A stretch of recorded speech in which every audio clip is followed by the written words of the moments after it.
Okay, so let's meditate first. So get yourself a comfortable position. It's good if your back, the back of you is a little higher than the front. And close your eyes.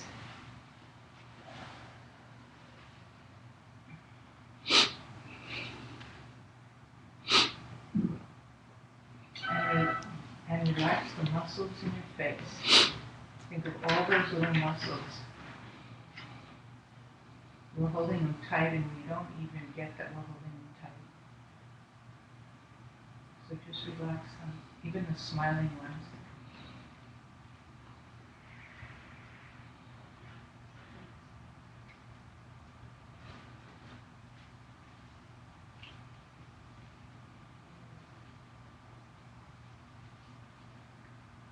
And so we want to start by bringing our mind to neutral. And you can do this by watching your breath. So you can do an exhale and then an inhale, and that counts as one. And just focus at the tip of your nose where the breath is coming out. And count to 10. Exhale and inhale 1. Exhale and inhale 2. And if your mind wanders, then bring it back and start over. And that's okay. Normally, we get up to 3 and our mind wanders, and just keep going back, and that's okay. It's the nature of the beast.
So I'd like to do the meditation we did last week, but with a twist at the end.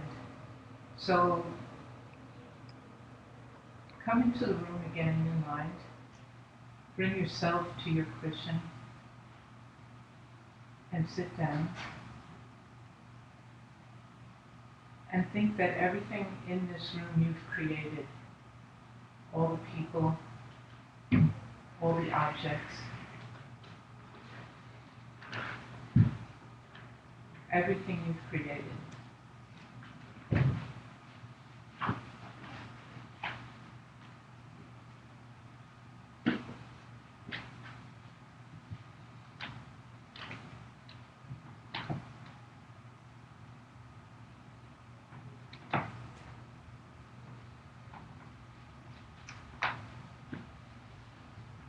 Maybe some of them are pleasant, or some of them are weird, or some of them are annoying.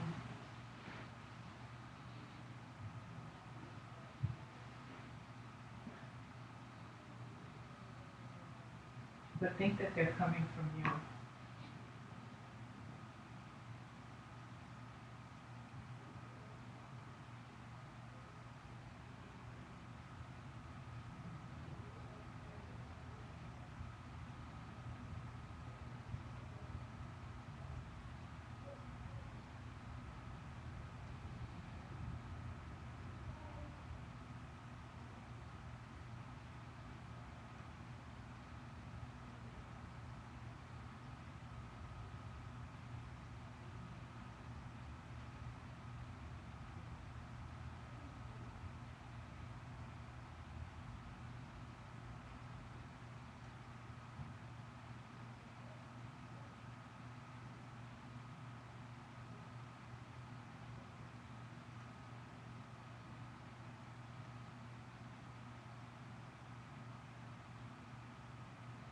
And then we said last week that all the words that you'll hear tonight, they're also coming from you.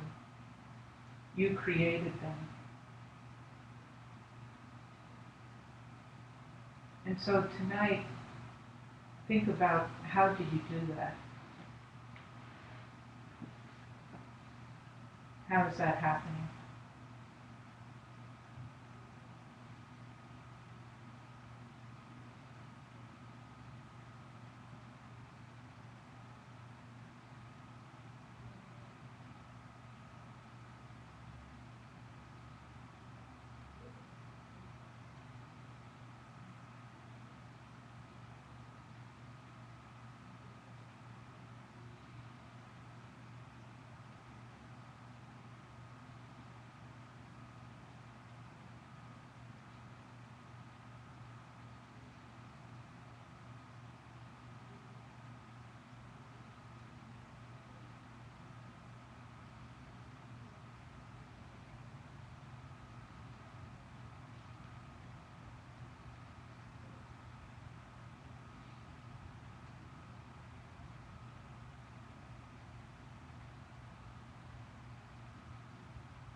And when you're ready, you can open your eyes and we'll say some prayers.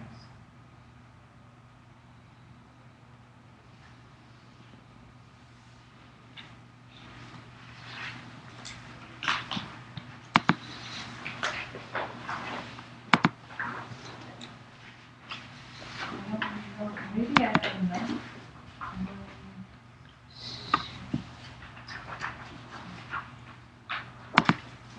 Yes, I have enough.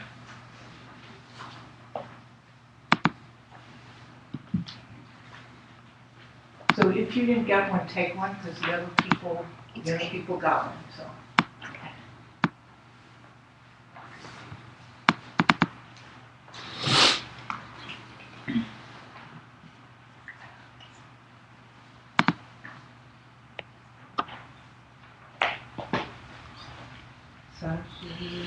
Ukhiya Jishi and Metatra Nrirawling Shi and Yindagambadi Sangha Shindu Mitaguari Andropun Namda Shinla Chipansha Hidam Guru Ratna Mandala Ninyatayami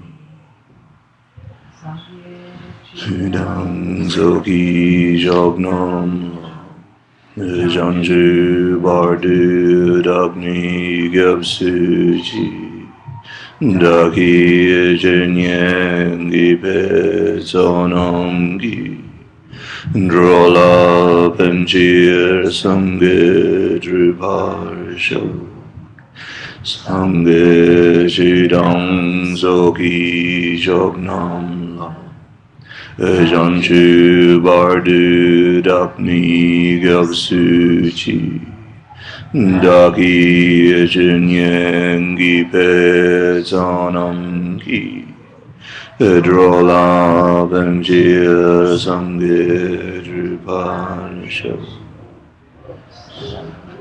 Chidam Zogi Chognam La Janchu Bardu Dakni Gyavsuchi Dagi Jinyengi Pet Sonam Ki Pedrola Benchia Samgedru Pasho.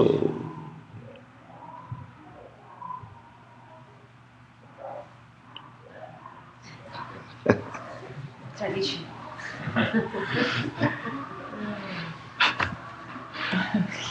It's the alternative.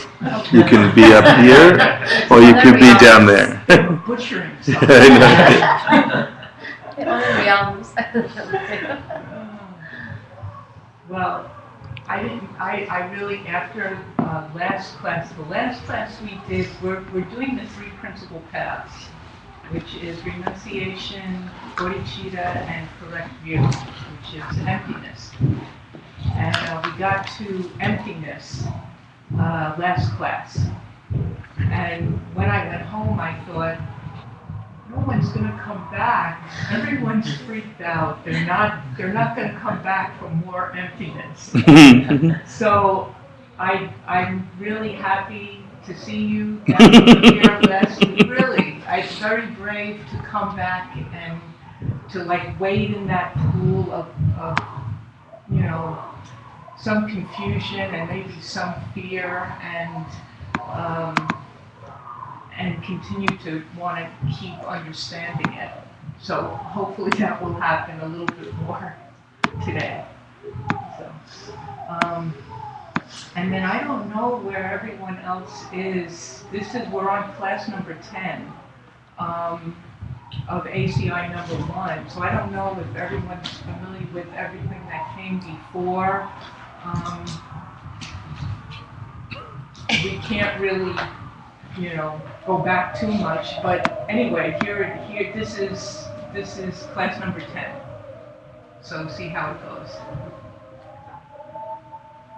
Cowboys and Indians. It's cowboys and Indians now. Okay.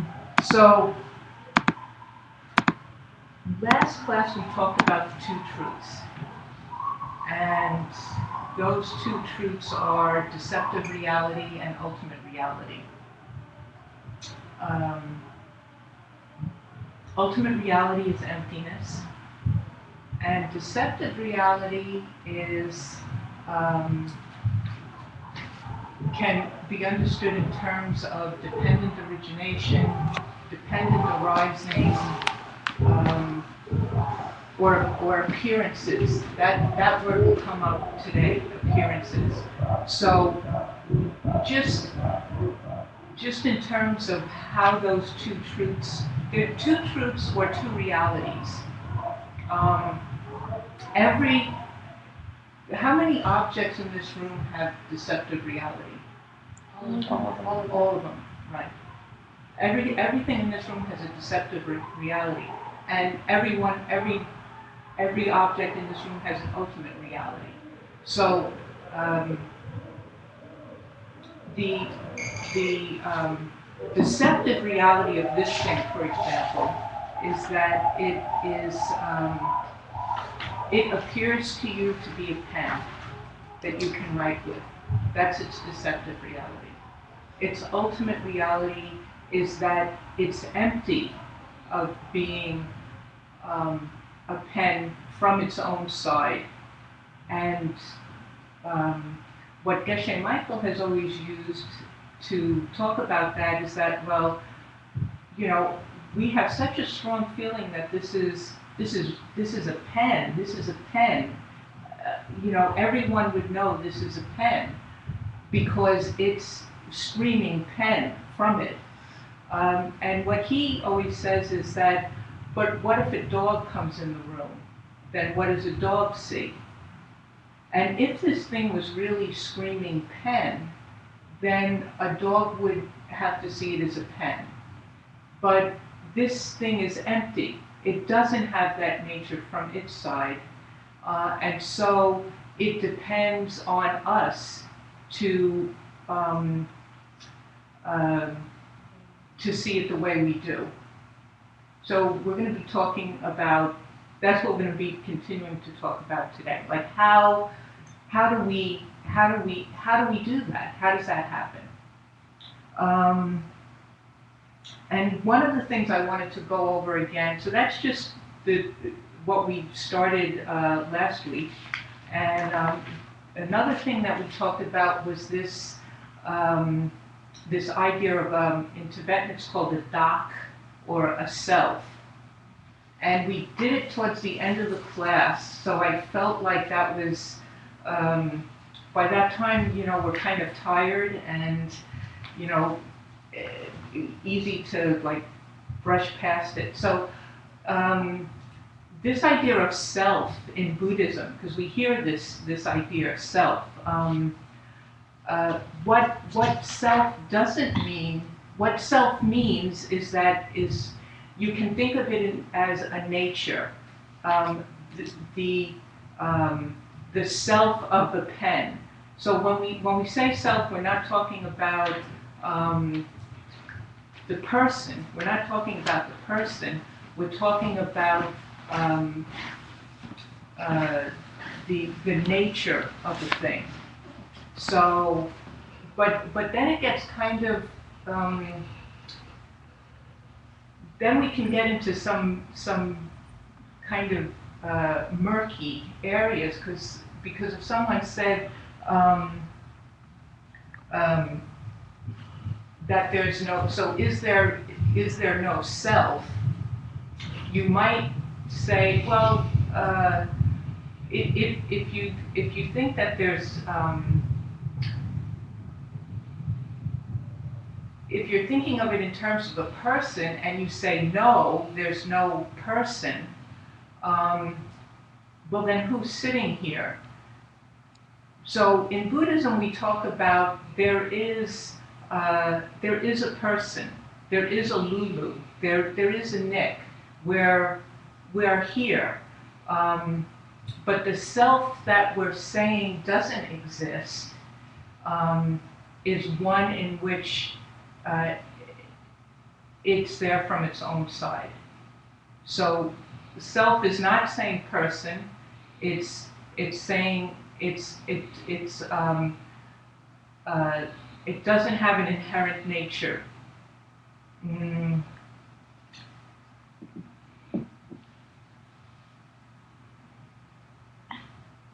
So one of the other things that we talked about, and we're going to talk more about the self. We're going to talk more about that through the evening. The other thing we talked about last week is we talked about dependent origination and the three different schools that say where do things come from. So dependent origination is what do things depend on, right? So again, holding on, what we're going to, okay, let me not get ahead of myself there.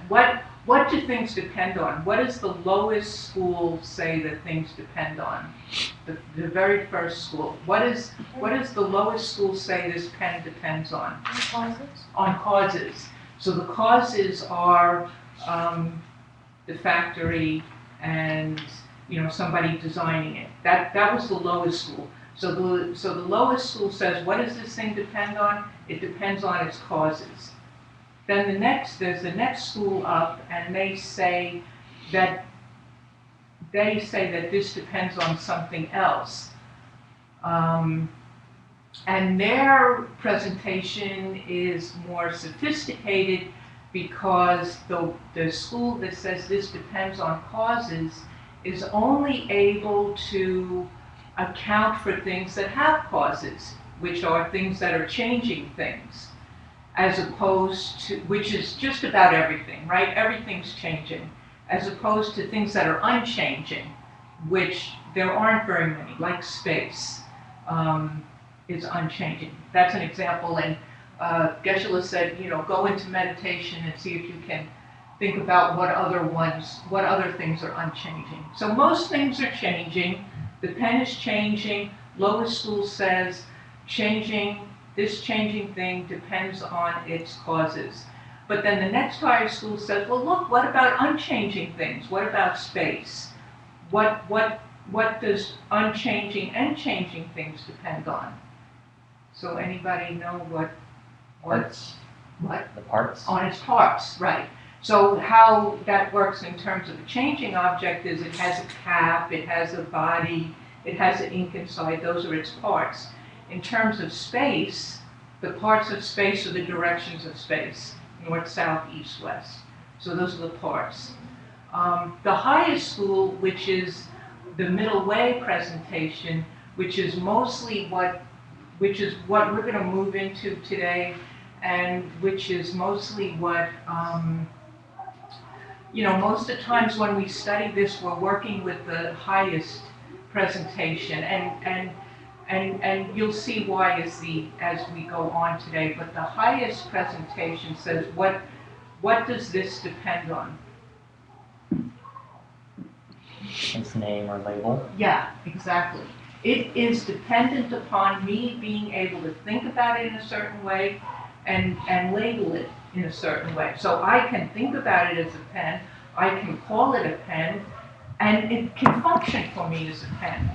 Whereas a dog, and this is why the dog example is so good, the dog can come in the room, and as far as we know, they can't name it and label it and conceptualize it as a pen, and they never write with it. So it doesn't function for them in that way. They chew on it. That's what they can do with it.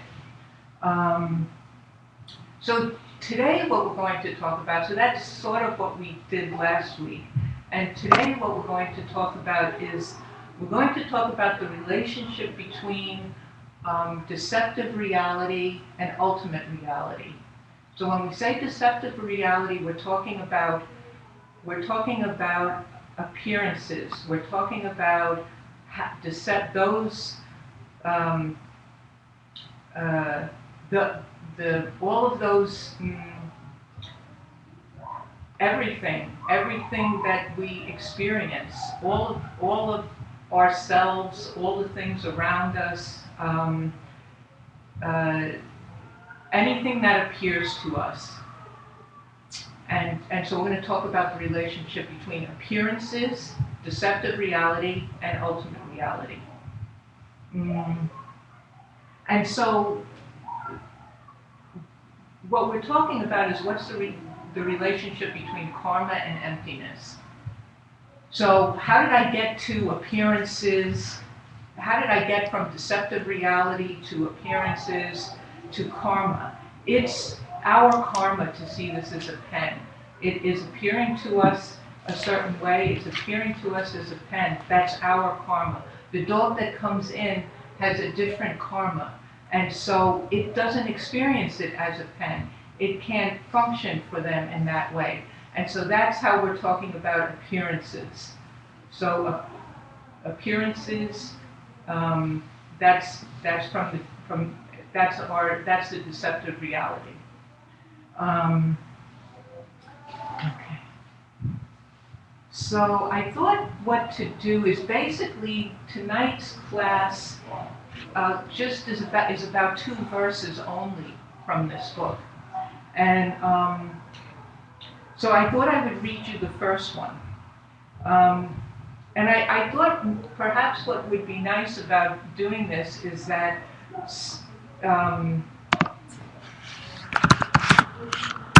sometimes some of it is very it's really hard to get. So you read it and you're like, what is that about? I don't get that at all. So I thought it would be nice to read it first and to be in that space where that's incomprehensible, and then talk about it from there, and then seeing how hopefully it will start making more sense. So don't worry, I'm just going to read it to you, let it wash over you, and then hopefully it'll emerge.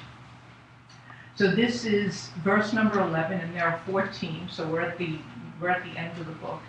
And so this is from Jason Kappa in his letter. And he said, "You've yet to realize the thought of the able. As long as two ideas seem to you disparate, the appearance of things, infallible interdependence, and emptiness beyond taking any position." Okay, that's good. So, so I thought the process that we could do to decipher that was to start with the Tibetan and then talk about each word. So, and this is like sort of old style teaching, you know, like how Ken Rinpoche, who did the translation with Geshe Michael, how he always used to teach was, you know, you'd take a scripture and you would just go word by word and talk about each one of those words. And it can sound like it's going to be boring, and hopefully it won't be, but let's see how it goes. Now, I wasn't going to write under each one. Should I write under each one what they are, or? Yes. Well, okay, let's, what? Yes. Yes, okay. Or you can Alright. speak it and we can write it. Yes. Yeah? Okay. I'll see if we can do a Sorry. combination. So the whole thing reads like this. Nangwa tendra lua mepadang, tongpa kelendroe goa ni, jisi sosor nangwa dese du, dadung tupe gongpa topa me. So let's do it together. Geshe-la always said that was for good luck. So let's do it line by line, okay? Nangwa Tendrel lua me dang, tongpa kelendrewa goe ni, jisi so sor nawa desi du, dadung tupe gongpa topa me. Can you see that? You're okay? Oh, you got it, okay. All right, so the first one is Nangwa, that's appearances. Yes. I'll go slow instead of me trying to write it, because then I have to whip the thing around back and forth. Yeah. Okay, so Nangwa means appearances. And Lulu, if you need me to slow down or whatever, just say so, okay? So Nangwa is appearances. It's also, Nangwa is also a synonym for deceptive reality. So get used to that word appearances, because it will help to have things make sense. So we already said, Nick said, everything in this room is deceptive. All of these appearances, these are deceptive reality. That's Nangwa. And then Tendrel. Anybody who was here know what Tendrel? Dependent origination. Dependent origination. Tendrel is dependent origination. Things depend on other things. So that's when we were talking about dependent origination. Things depend on causes, parts. Highest school, things depend on their labels and how we're conceptualizing that, which is what we're going to be working with. Lua means tricky or fails.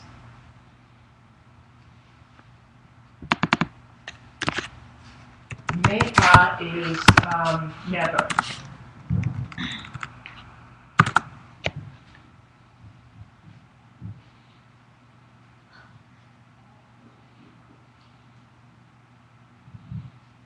So how this line can be interpreted is karma never fails.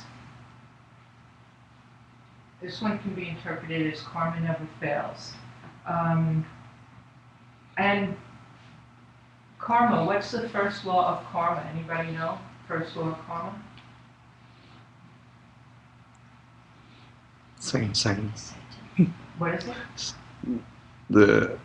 result will be same as the cause. It has Yeah. a similar flavor. Right, that's the first one. And then we don't have to go through all the laws of karma, but the second one is that it grows. Whatever you've done, if you've done one small kindness to someone, then you get back something amazing at some point, which is, a little bit of a problem built in there, but we'll talk about that.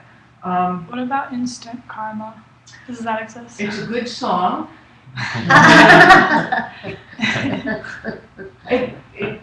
That's maybe a long story. Okay. But generally, karma. The problem is the karma doesn't can take time to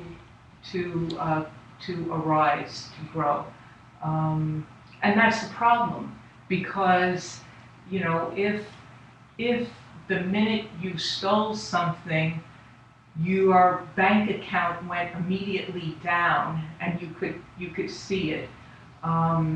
You wouldn't steal because you would immediately see the result. So the problem is, sometimes it takes a long time. Sometimes it takes lifetimes for that karma to come to fruition. So. So karma is the law of appearances. So so what this first line means is karma never fails. So let's go to the next one. And so this is all one thought. So we're putting together this one thing. So the Tongpa means emptiness. Tongpa is Tibetan for emptiness. Anybody know what the Sanskrit is? Shunyata.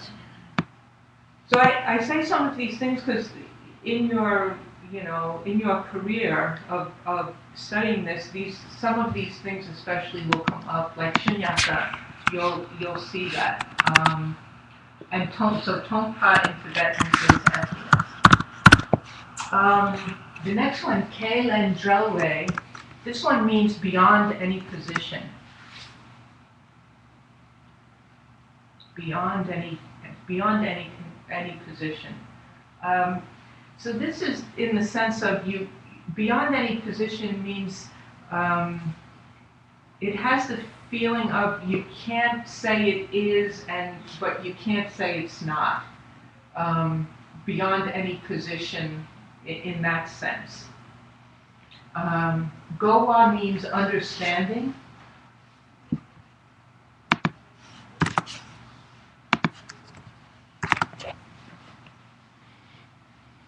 And ni means two. So this second line, and this dang means and.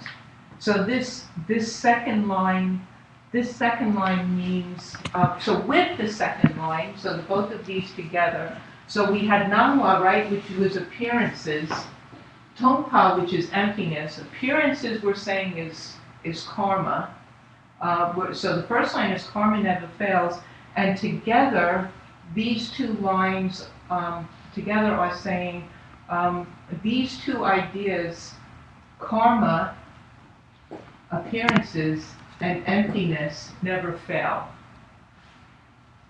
These two ideas, karma and emptiness, never fail.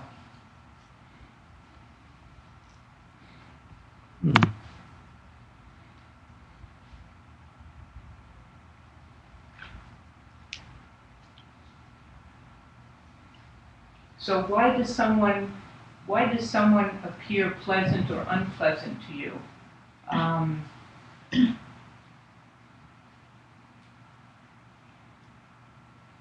They're empty, right? So this is saying these two ideas never fail.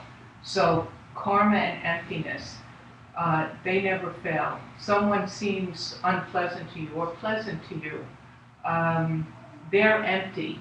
They don't have any nature of being that way from their own side. But because of your karma, because of how you've thought or or treated somebody or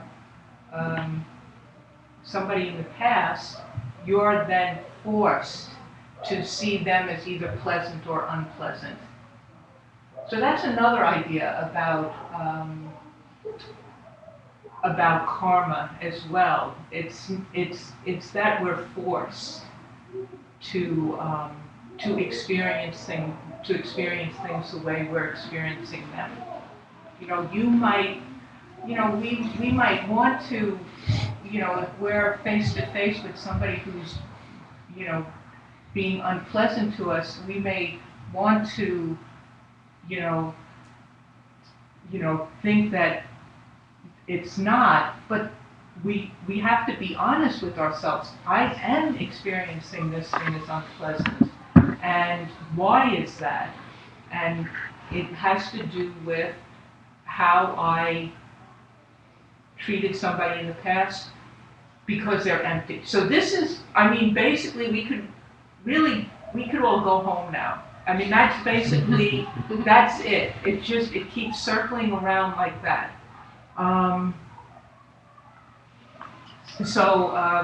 You know, it's like I was coming home. I was on the subway one night, and I don't know if I was coming home from this class. Maybe I was. And I was in this subway car, and I looked around, and it was like all of these people looked so interesting. Like they just looked really. I felt like it was like all different nationalities, it was this real mix, but everyone looked really appealing, and I thought, oh, this was like sort of a heavenly subway car, you know, which is not how I usually experience it, and it just felt like, I thought, oh, this is a very nice karmic ripening to not experience the subway car the way I normally experience it, but to have it be this way was like, okay, this is nice, you know? Okay, next line. GC. GC is as long as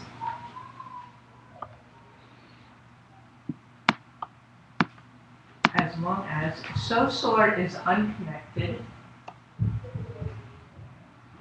And then we have Nangwa again. What's Nangwa? Appears, yeah. Nangwa appears, and Desi do is for that long. So GC as long as, so sore unconnected, Nangwa appears, and Desi do is for that long. Sorry, it's connected or unconnected? It would, Oh. so sore Is unconnected. unconnected. Yeah.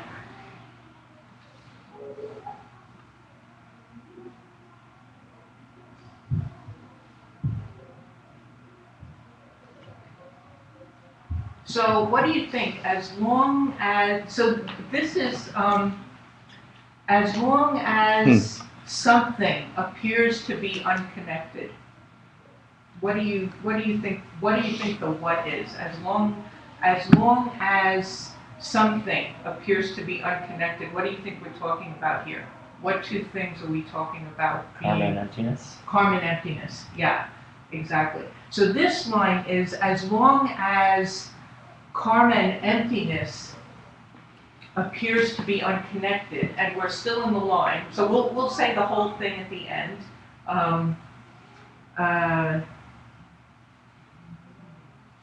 So as long as karma, what we're being forced to experience, what we're being forced to see, what we're being forced to think, as long as karma and emptiness appear to be unconnected, as long as the two things of something appearing to you and that thing not having any nature from its own side, not having any inherent existence from its own side, lacking a self, as long as those two things, that emptiness and that karma, seem unconnected, then last line, dadung. Dadung is still.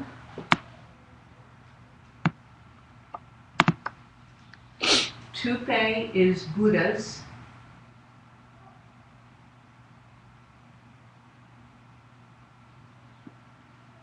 Tupa is Buddha.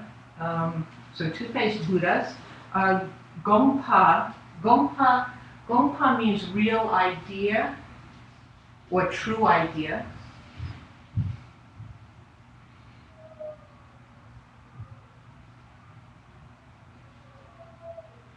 Topa means to realize or to understand. Topa is to realize or to understand. And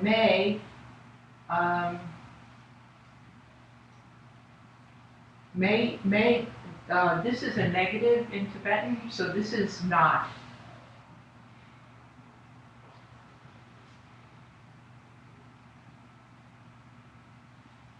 And so this last line means, so you still have not, so then you still have not realized the true idea of the Buddhas. So as long as you're not seeing that these two things are connected, karma and emptiness, if you don't get that they're,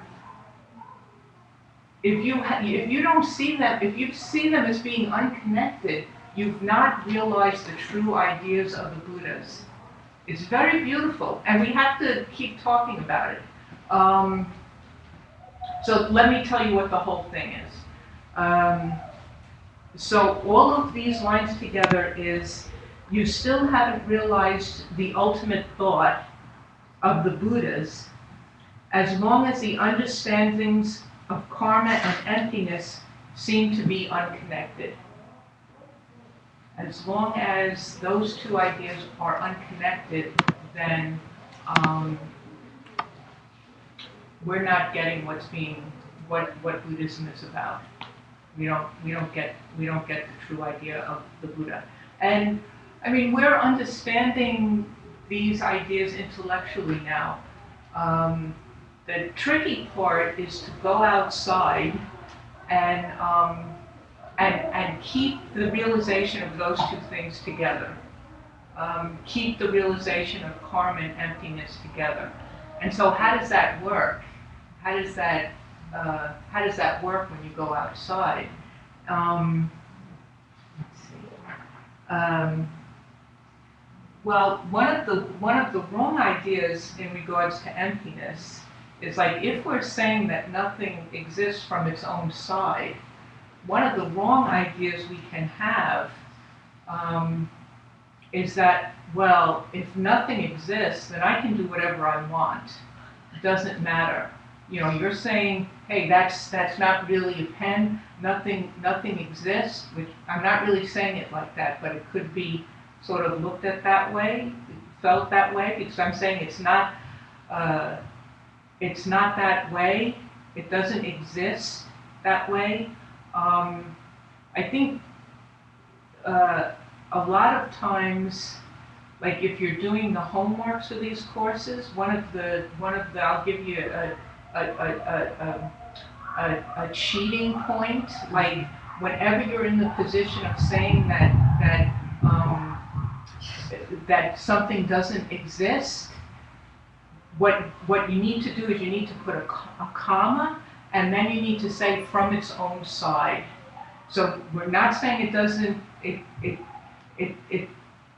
It doesn't. The thing doesn't exist the way you think it does. We all think that this thing exists out there, where that's just how we feel about it. We just feel like that's what it is. We have to take some kind of shift of perspective to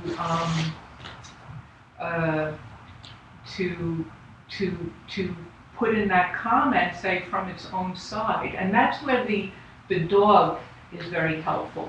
You know, you You can think about the dog, and really, it's that idea of the pen. It's a very useful way of understanding a very intense, a very deep understanding of reality is the pen, because you can take when you start getting confused about what does this mean. If you think about how a dog sees the pen and how a human sees a pen, it helps to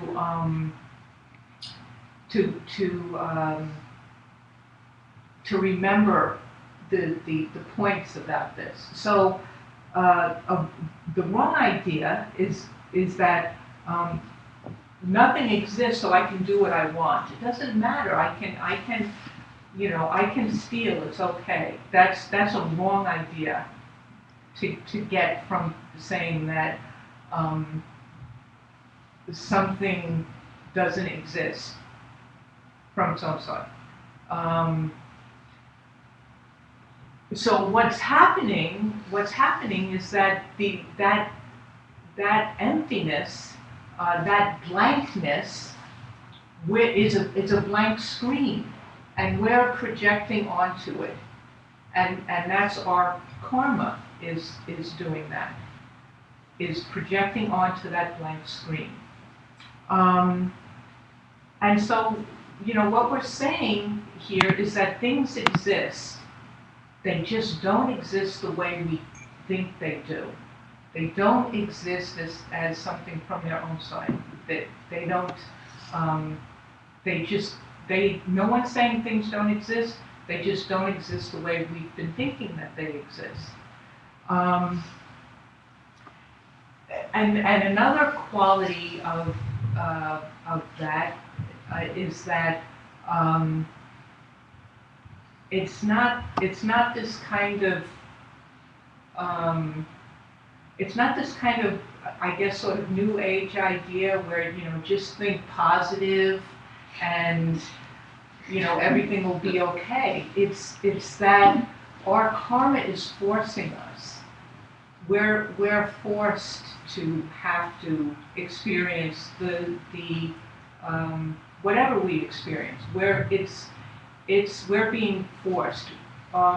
That things are empty, that things don't have a nature from their own side, means that we can change how we're experiencing things, and that's the beauty. That's the it doesn't mean things have to stay the same. It means I can create the causes to have a different experience in my life. And I will be forced at that time to experience that way. So the Buddha is forced to be surrounded, is forced to be in that subway car every night, the Buddha's forced. So, yeah, and that karma can take time to ripen. Most likely takes time. So that's the other thing about that.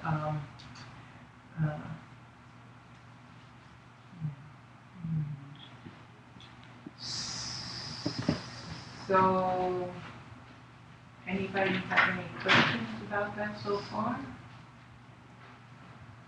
I guess the other thing I wanted to say is, and maybe we get to it after.